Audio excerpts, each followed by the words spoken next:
अस्सलाम वालेकुम स्टूडेंट, कैसे हैं आप सब। उम्मीद करती हूँ कि आप सब खैरियत से होंगे।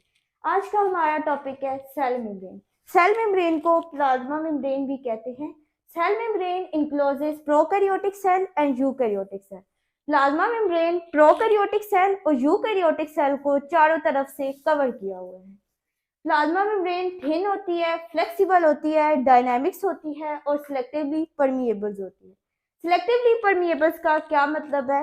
ये एक सेल का स्ट्रक्चर है। प्लाज्मा मेम्ब्रेन प्रोकैरियोटिक सेल और यूकैरियोटिक सेल को चारों तरफ से कवर किया हुआ है। प्लाज्मा मेम्ब्रेन सिलेक्टिवली परमिएबल्स होती है। सिलेक्टिव मॉलिक्यूल मूव करेंगे inside through a plasma membrane और मूव करेंगे outside through a plasma membrane. इसके बाद हमारी कंपोजिशन आ जाती है। ये किससे मिलकर बने हुए होते हैं? Plasma membrane is composed of protein, lipids और carbohydrates. Plasma membrane protein, lipids और कार्बोहाइड्रेट से मिलकर बनी हुई होती है।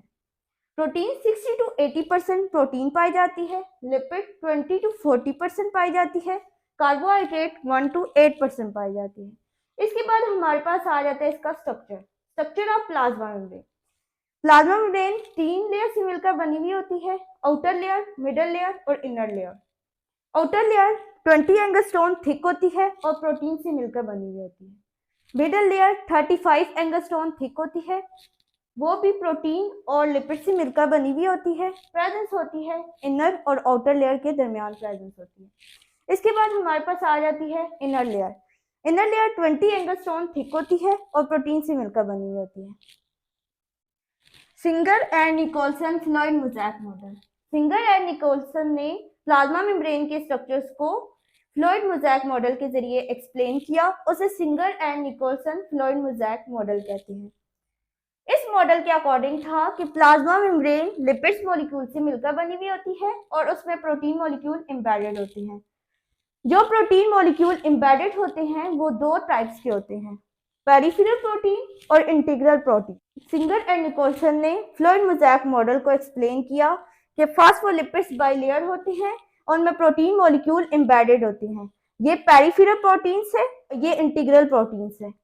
वो सारे फॉस्फोलिपिड मॉलिक्यूल मिलकर फॉस्फोलिपिड्स बाइलेयर बना देते हैं। अब इस फॉस्फोलिपिड्स मॉलिक्यूल का स्ट्रक्चर,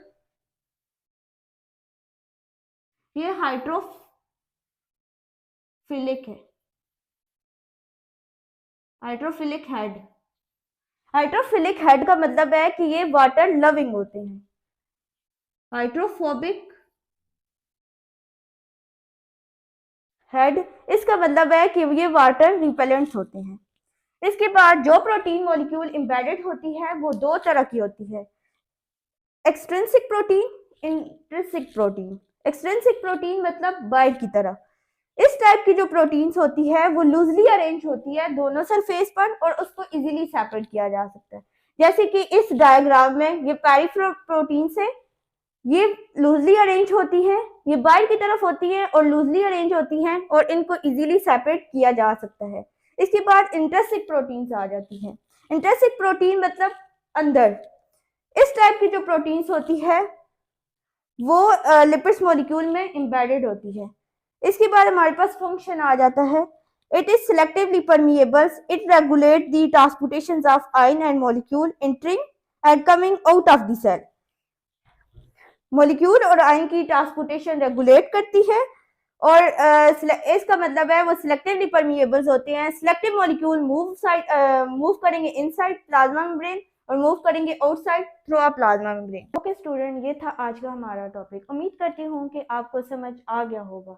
अगर ये वीडियो आपको अच्छी लगी है तो लाइक करें, सब्सक्राइब करें, इस वीडियो को आगे शेयर करें ताकि आपके फ्रेंड भी इस नॉलेज को गेन कर सकें।